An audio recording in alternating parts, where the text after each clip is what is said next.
Hallelujah. सबको जय मसीह की। मैं प्रोफिट सुमनदीप और आपका स्वागत है बिशप अमरदीप मिनिस्ट्री में। प्रभु आपको ब्लेस करे और आप आशीष को पाएं। प्रभु यीशु मसीह के नाम से हर बुधवार शाम को 8 बजे लाइव जरूर जुड़ा करें ताकि परमेश्वर आपके जीवन में अद्भुत कार्य करे। अगर आप चैनल पर नए हैं, चैनल को सब्सक्राइब करें। परमेश्वर आपके जीवन में अद्भुत कार्य करें और आप आशीष को पाएं प्रभु यीशु मसीह के नाम से। भजन संहिता 66 आज हम पढ़ेंगे। भजन संहिता 66। हालेलुया। वचन कहता है, हे सारी पृथ्वी के लोगों, परमेश्वर के लिए जय जयकार करो। हालेलुया। सबसे पहला काम हमने क्या करना है? परमेश्वर की जय जयकार, जितनी हो सके उतनी जय जयकार। कुछ गाना भी नहीं आता है तो भी गुनगुना के जय जयकार करें। एक आधा अन्य भाषा में भजन गाया करें ताकि आप उसकी जय जयकार कर सकें। उसके नाम की महिमा का भजन गाओ, उसकी स्तुति करते हुए उसकी महिमा करो। परमेश्वर से कहो, तेरे काम क्या ही भयानक हैं, तेरी महासामर्थ्य के कारण तेरे शत्रु तेरी चापलूसी करेंगे। सारे पृथ्वी के लोग तुझे दंडवत करेंगे और तेरा भजन गाएंगे, वह तेरे नाम का भजन गाएंगे। कितनी अच्छी सी बातें लिखी हुई हैं कि उस महान परमेश्वर का भजन करो, उसकी स्तुति करो, उसकी आराधना करो, उसकी महिमा करो। और परमेश्वर महान है, उसने इतने बड़े बड़े चमत्कार किए आपके जीवनों के अंदर। उन चमत्कार को याद रखकर उस महान परमेश्वर का धन्यवाद दें। हालेलुया। सारी पृथ्वी के लोग तुझे दंडवत करेंगे और तेरा भजन गाएंगे, वह तेरे नाम का भजन गाएंगे। सारे पृथ्वी के लोग दंडवत करेंगे। हालेलुया। एक नहीं, घर नहीं, दो घर नहीं, तीन घर नहीं, बल्कि सारी पृथ्वी के लोग तुझे दंडवत करेंगे। हालेलुया। वचन कहता है, आओ परमेश्वर के कामों को देखो, वह अपने कार्य के कारण मनुष्यों को भय योग्य देख पड़ता है। उसने समुद्र को सूखी भूमि पर डाला, वह महानद में से पार उतरे, वहां हम उसके कारण आनंदित हुए। जो अपने पराक्रम से सर्वदा प्रभुता करता है और अपनी आंखों से जाति जाति को ताकता है। हठिल्ले अपने सिर न उठाएं। हालेलुया। हे देश देश के लोगों, हमारे परमेश्वर को धन्य कहो और उसकी स्तुति में राग उठाओ। जो हमको जीवित रखता है और हमारे पांव को टलने नहीं देता, क्योंकि हे परमेश्वर, तूने हमको जांचा, तूने हमें चांदी के समान ताया था, तूने हमको जाल में फंसाया और हमारी कट्टी पर भारी बोझ बांधा था। तूने घुड़चड़ों को हमारे सिरों को ऊपर से चलाया। हम आग और जल से होकर गए, परंतु तूने हमको उभार के सुख से भर दिया। मैं होम बलि लेकर तेरे भवन में आऊंगा और उन मनतों को तेरे लिए पूरी करूंगा जो मैंने मुंह खोलकर और संकट के समय कही थी। हे परमेश्वर के सब डरबियो, आकर सुनो, मैं बताऊंगा कि उसने मेरे लिए क्या क्या किया। मैंने उसको पुकारा और उसका गुणवाद किया। यदि मैं मन में अनर्थ की बात सोचता हूँ तो प्रभु मेरी नहीं सुनता, परंतु परमेश्वर ने तो सुना है और मेरी प्रार्थना की और ध्यान दिया है। धन्य है परमेश्वर जिसने न तो मेरी प्रार्थना अनसुनी की, न मुझसे अपनी करुणा दूर की है। अब मैं आपको कुछ बातें इसके अंदर बताऊंगा, कुछ बातें। सबसे पहली बात कहीं आमीन इस वचन के लिए, भजन संहिता 66 के लिए। और यहाँ पे लिखा कि हमें जय जयकार करनी है। सबसे जरूरी काम परमेश्वर की स्तुति आराधना, स्तुति आराधना, स्तुति आराधना। स्तुति आराधना कहाँ जाती है? ऊपर जाती है। और क्या लेकर आती है? आशीष लेकर नीचे आती है। इस तरह भजन गाते हैं कि स्तुति आराधना ऊपर जाती है, आशीष लेकर नीचे आती है। अब हम अगर स्तुति और भजन नहीं करेंगे, उसकी आराधना नहीं करेंगे, स्तुति नहीं करेंगे तो हम आगे नहीं बढ़ सकते। हालेलुया। दूसरी बात जब लिखे कि परमेश्वर ने बड़े बड़े बड़े बड़े बड़े बड़े महासामर्थ्य काम किए हैं। हालेलुया। कितनी अच्छी बात है। इसलिए कह रहे कि आओ हम मिलकर उस महान परमेश्वर को धन्यवाद करें। वचन कह रहे कि प्रभु ने हमें जीवित रखा है और हमारे पांव को टलने नहीं दिया। आज आप देख रहे होंगे कि कुछ लोग घर से बाहर निकलते ही, सर मैंने एक वीडियो देखी थी सोशल मीडिया पर, एक लेडीज कार निकाल रही थी और पहाड़ी में उनका घर था और उसे ब्रेक नहीं लगी और उसने लगानी ब्रेक थी, तो बाद या क्लिच और सीधी गाड़ी खाई में गई। घर से निकलते निकलते परमेश्वर हमें जीवित रखता है, इसलिए उस महान परमेश्वर की स्तुति करना जरूरी है। हालेलुया। और वचन कहता है कि हम जो मनते मांगते हैं, फिर से कहूंगा, ये लड्डू लड्डू वाली को मनते नहीं होती है। मान लो कि किसी की इमरजेंसी है, मतलब कि वो चाहता है कि मेरा काम जल्दी से जल्दी हो नहीं पाए। वो परमेश्वर के लिए एक मन्नत रखता है तो प्रभु जी मैं मन्नत रखता हूँ मेरे काम जल्दी जल्दी हो जाए, और परमेश्वर उनका जीवन में चमत्कार करता है। हालेलुया। मैंने कुछ पास्टर जी लोगों को देखा है और वो क्या करते हैं, मन्नत कैसे मनाते हैं आपको पता है? वो कहते हैं कि आप मन्नत मानो प्रभु के दास के लिए कि प्रभु जी मेरा ये काम हो जाए, मैं पास्टर जी को जूते ला के दूंगा। मेरा ये काम हो जाए, मैं पास्टर जी को एक सूट ला के दूंगा। मेरा ये काम हो जाए, मैं पास्टर जी को कोट पैंट ला के दूंगा। तो ये कोई मन्नत नहीं है। पास्टर खुद कह रहा है कि तुम ऐसी मन्नतों को मानो। वो पास्टर खुद कह रहे हैं कि मेरे, वो पास्टर नहीं है। जो मांगकर मन्नतें लेते हैं वो पास्टर नहीं होते।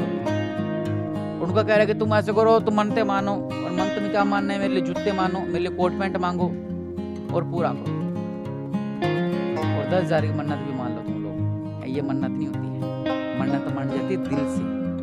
और मन्नत मानने का आपको पता है मन्नत क्यों मानते हैं लोग? उसका भी इसमें अर्थ लिखा हुआ है, आप पढ़ेंगे तो लिखा हुआ है, संकट के समय कही थी। जब इंसान संकट में होता है वो एक मन्नत मानता है। और अगर पास्टर उससे कह रहा है कि बेटा तू ऐसे कर, तू संकट में है, तेरी मम्मी मरने वाली है, चल तो ऐसा कर, ये मन्नत मान कि तू मुझे 10,000 का जूते ला के देगा और तेरी मम्मी ठीक हो जाएगी, तो समझो धोखेबाज इंसान है वो, एक फ्रॉड इंसान है। अगले के तो मम्मी बेचारी मरने वाली है और तू मन्नतें मार रहा है कि मेरे को जूते ला दे, मेरे को कोट पैंट ला दे, तो वो को पास्टर नहीं पहली बात, ये को मन्नत भी नहीं होती है। मन्नत वो होती है जब हम दुखों में मानते हैं। और वचन हमें क्या सिखा रहा है यहाँ पे कि जो मैंने मुंह खोलकर मानी, मैं उन मन्नतों को तेरे लिए पूरा करूंगा जो मैंने मुंह खोलकर मानी और संकट के समय कही थी। मतलब परमेश्वर को बलि चढ़ाना, परमेश्वर को बलिदान चढ़ाना। आप परमेश्वर के लिए कुछ कर सकते हैं। हाँ, हमारी इच्छा होती है कि मैं पास्टर जी के लिए, मेरी ये मन्नत है कि मेरे ये काम हो जाएगा और मैं पास्टर जी को ये चीज़ गिफ्ट करना चाहता हूँ, मैं पास्टर जी को ये चीज़ गिफ्ट करना चाहता हूँ। वो एक इंसान मांगता है अपने मन के अंदर कि अगर मेरा काम हो जाए। उस दिन मैंने भविष्यवाणी की थी किसी के लिए, और वो बहन पंजेबे लेकर आई और सूट लेकर आई और कुछ ऐसी आइटमें चांदी की, कुछ ऐसी चीज़ें लेकर आई वो। लेकिन हमने नहीं कहा, वो उसने मन्नत माना। एक पास्टर ये कह रहा है आपसे कि तुम मेरे लिए मन्नत मानो तो परमेश्वर तुम्हारे जीवन में कार्य करने वाला है, मेरे जूते ला दो जी, तो ये मन्नत नहीं है। हाँ, एक इंसान, मैं बेंगलोर में था और वहाँ पर भी मैंने कुछ मन्नतें मानी और पास्टर जी लोग आते थे, मैं कहता रहा मैंने परमेश्वर दास को ये चीज़ देनी है, और मेरे पास जो पैसे होते थे मैं उसको कुछ सिस्टम के द्वारा मैं उनको देता था, वहाँ पर उन ऑफरिंग में डाल देता था। अभी हाँ, ये मेरी मन्नत इस काम के लिए, ये चीज़ इस काम के लिए, लेकिन वो मेरे अंदर है वो। लेकिन आगे मुझे वहाँ पर, मैं जब कॉलेज में था अगर वो मुझे वहाँ पर कहते भाई तेरी मन्नत ये है कि तूने जूते ला के देने हैं, तो मन्नत नहीं है। यहाँ पे लिखा है जो संकट के समय मन्नत को मानना उसने, वो पूरी करना। और बहुत से लोग हैं मन्नत को मानकर पूरा नहीं करते हैं, ये दूसरा मास्टर है। बहुत ऐसे लोग हैं जो मन्नत को पूरा नहीं करते हैं, मन्नत मांग लेते हैं, पूरा नहीं करते हैं। एक तो पास्टर की मैंने आपको बात बताई कि वो कह रहे कि मेरी मन्नत पूरी कर दो, और एक मैंने ये बात बताई कि हम मन्नत को नहीं मानते। हम कहते हैं अब तुम्हारा काम हो गया, अभी मन्नत का क्या करना। उस दिन मैंने भविष्य गई थी, वो बहन लेकर आई सामान और उसने परमेश्वर को बलिदान चढ़ाया। आप कुछ भी कर सकते हैं मन्नत के द्वारा, अपने दास के लिए, परमेश्वर के दास के लिए कुछ भी कर सकते हैं, लेकिन अगर वो मांगे तो वो गलत है। हालेलुया। हम अपने टॉपिक पे चलते हैं। यहाँ पे वचन कह रहा है कि हमने जो मांगा प्रभु जी से, जब प्रभु यीशु मसीह ने हमारा पूरा कर दिया, इसका मतलब जो हमने मन्नत मानी थी आपने कि मैं 11,000 भवन के लिए दे रहा हूँ, मैं 50,000 भवन के लिए दे रहा हूँ, मैं 1 लाख भवन के लिए दे रहा हूँ, जो भवन में काम चल रहा उनके लिए, तो उसको पूरा शुरू करें। और बहुत से ऐसे लोग हैं जो पूरा नहीं करते हैं, अपना काम निकलवाने के बाद वो परमेश्वर को भूल जाते हैं। हालेलुया। और यहाँ पर वचन का कह रहा है कि सबसे जरूरी बात यहाँ पे लिखी है कि मैं मन में अनर्थ बातें सोचता हूँ तो प्रभु मेरी नहीं सुनता। ऐसे बहुत से लोग हैं जो कि गलत चीज मांगते हैं, हमें ये मिल जाए, हमें ऐसा हो जाए, हमारे ऐसा हो जाए, हमारे, उनके प्रभु नहीं सुनता है। प्रभु उनकी भी नहीं सुनता है कि जो कुछ गलत करते हैं गलत लोगों के साथ। वो बेचारे किसी ने कुछ आस रखी हो तो उसके साथ गलत कर जाते हैं, गलत है। फिर से भी बात करूंगा मैं कि जिस तरह एक दोस्त के साथ धोखा कर जाता है। तो परमेश्वर क्या कह रहा है, वो बाद में प्रार्थना कर रहा है कि प्रभु जी मेरे साथ जीवन में ऐसा कर दो, मेरे जीवन में ऐसा कर दो, मेरी गवर्नमेंट जॉब लग जाए, मेरे साथ ऐसा हो जाए, मेरे साथ ऐसा हो जाए। लेकिन वचन क्या कह रहा है कि परमेश्वर उनकी प्रार्थना को नहीं सुनता है। क्यों नहीं सुनता है? क्योंकि वहां पे लिखा हुआ है कि परंतु परमेश्वर ने तो यदि मैं मन में अनर्थ की बात सोचता हूं तो प्रभु मेरे नहीं सुनता। हम मन में अनर्थ बातें सोचते हैं, प्रभु जी ऐसा कर दो, ऐसा कर दो, प्रभु उनको नकार देता उन बातों को। नहीं, ऐसा नहीं हो सकता। लेकिन हम कई साथ गलत भी करते हैं। उनके साथ जो खास होते हैं लोग आपके, जब उनके साथ गलत कर जाते हैं, जिनका आपने पूरा विश्वास रखा होता, आपने भी देखा होगा, आपके जीवन में भी हुआ होगा कि आपने किसको पर आप उम्मीद रखी होगी और आपके साथ गलत कर जाता है। और जब आप प्रार्थना बैठोगे ना तो आपका ध्यान नहीं लग पाएगा वो चीज में जो आप डेली प्रार्थना करते हैं। आपको फील होगा कि उसके साथ मैंने गलत कर दिया, उसके साथ मैंने गलत कर दिया है। पर जब आप मांगोगे परमेश्वर से कि प्रभु जी मेरे जीवन में ना ऐसा कर दो, चमत्कार कर दो, तो आपको बात पूरी उम्र खाती रहेगी कि आपने उस इंसान के साथ इतना बड़ा गलत किया है। अब इसका कोई भी इलाज नहीं है। लेकिन वचन क्या कह रहा है कि हम अपने मन में अगर अनर्थ बातें सोचते हैं तो परमेश्वर लोगों की नहीं सुनता है। और लास्ट बात वचन कहता है कि जिससे धन्य है परमेश्वर जिसने न तो मेरी प्रार्थना अनसुनी की और न मुझसे अपनी करुणा दूर की है। हालेलुया। पिता परमेश्वर जो है, परमेश्वर है वो जो, और महान परमेश्वर ने कभी भी हमारे ऊपर से अपनी हाथ को नहीं हटाया। लिखा कि जिसने न तो मेरी प्रार्थना अनसुनी की और न मुझसे अपनी करुणा दूर की है। हालेलुया। इसलिए परमेश्वर को लोगों, परमेश्वर आपको ब्लेस करे इन वचनों के द्वारा। वचन कह रहा है कि परमेश्वर ने कभी भी मेरी प्रार्थना का अनसुना नहीं किया है। और हम ये सोचते हैं प्रभु हमारी प्रार्थना क्यों नहीं सुन रहा। मैंने उस दिन बताया था आपका अय्यूब के बारे में, वैसा बने और वैसा अपने विश्वास को रखें। परमेश्वर आपको ब्लेस करें। आंखों को बंद करें, प्रार्थना करते हैं। मेरे पिता, राजों का राजा, प्रभु के प्रभु, आप महान हैं, आप सर्वशक्तिमान हैं, आप दयालु हैं मेरे पिता।